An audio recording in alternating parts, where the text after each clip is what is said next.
I think the people in Toronto should be very concerned about this. It's all in a report that Fairewinds did for Durham Nuclear Awareness. It's posted on the website, and it's not just an aging problem, but the Canadians don't appear to have learned some of the key lessons from Fukushima Daiichi.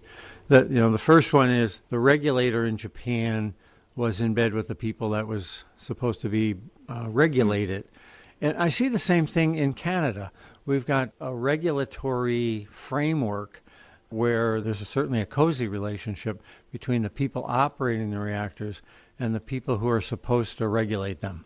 Yeah, that's not too surprising because many of the staff of the regulatory agency are taken from the very industry that they're regulating. So a lot of the histories of these people is with the nuclear industry before they ever joined the regulatory agency.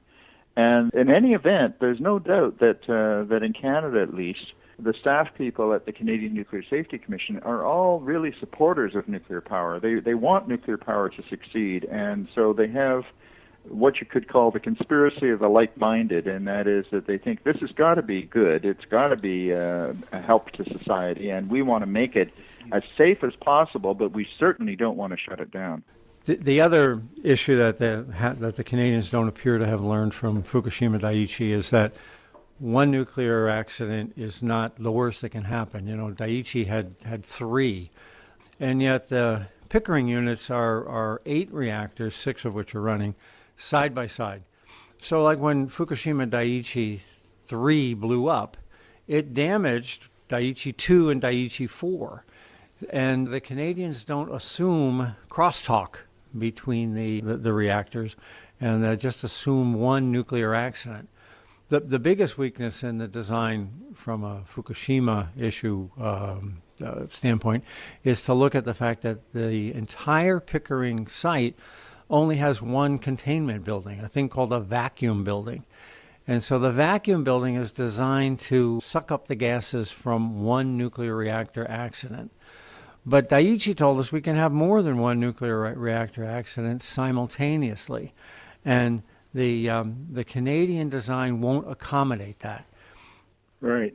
And you see, part of the problem here is that the Canadians say, well, look, we're not going to have a tsunami on Lake Ontario, so we don't have to worry. But this is really false comfort, because it's not the tsunami itself to cause the accident. It's the failure of the electrical systems, the failure of the pumps, for whatever reason. If you can't cool the core of the reactor, it's going to melt down, period. And that can happen in a variety of ways. It doesn't have to be a tsunami.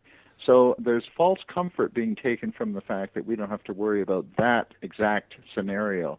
This is what Fairewinds has been talking about since the first week of the accident, that it's not about the tsunami knocking out the diesels. It's about this thing called the loss of the ultimate heat sink. And that can happen on a CANDU design. It can happen on an American design. And it did happen on Fukushima Daiichi. If the pumps along Lake Ontario are destroyed for whatever reason, then you can't cool 6 nuclear reactors. That's not a good thing. Toronto is less than half an hour car drive away from this nuclear reactor. And, compared to Tokyo being 150 miles away. And yet the Japanese almost had to evacuate Tokyo. The Canadians don't believe that the 4 million people in Toronto are being jeopardized.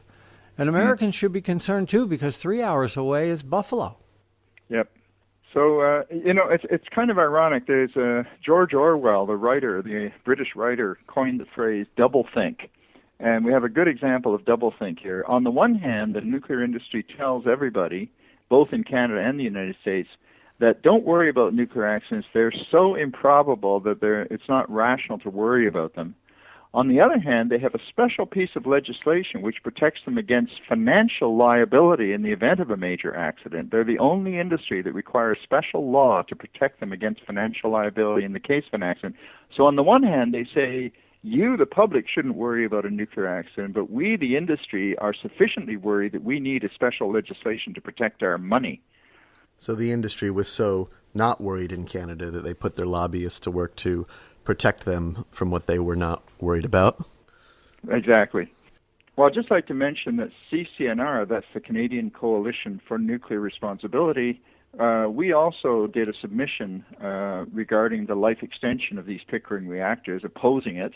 And that submission is on our website, and I believe that Arnie at Fairewinds is going to provide a link so that anybody who goes to the Fairewinds site, if they want to, they can just click on the link and see what the Canadian Coalition for Nuclear Responsibility has to say on the same issue. You know, we in the United States sort of look at these 100 reactors we have and don't really realize that the closest reactor may not be in the United States, but maybe we have to look a little further north to find it. You know, the Bruce Station has 8 nuclear reactors on the biggest Great Lake, and the first one, the one that's upstream of all the others. Pickering has 6 in operation. We are talking about jeopardizing a major seaway, a major commerce route, and the source of water for 40 million people. Another topic, but I just must mention that at Bruce, they're also wanting to create a waste repository right on the shores of Lake Huron, and that is a crazy idea if there ever was one. So I'm hoping that Americans will take more interest in the threat from the north, just as we have to take interest always in the possible threats from the south. Well, we'll have you back to discuss that in more detail. Okay. Thanks for coming on. My pleasure. Bye, Arnie. That's about all the time we have, guys. Thanks for coming on. Again, Dr. Gordon Edwards is the president of the Canadian Coalition for Nuclear Responsibility. Dr. Edwards, thanks for joining us. Thank you, Kevin. And Arnie, thanks for coming on again. Thanks, Kevin. Glad we could do it. Well, that about does it for this week's edition of the Energy Education Podcast. Remember, you can catch us back here next Wednesday and every Wednesday for more technical discussion and information on what's happening in the world of nuclear news. Also, remember to like us on Facebook and follow us on Twitter. For Fairewinds Energy Education, I'm Kevin Hurley. Thanks for listening.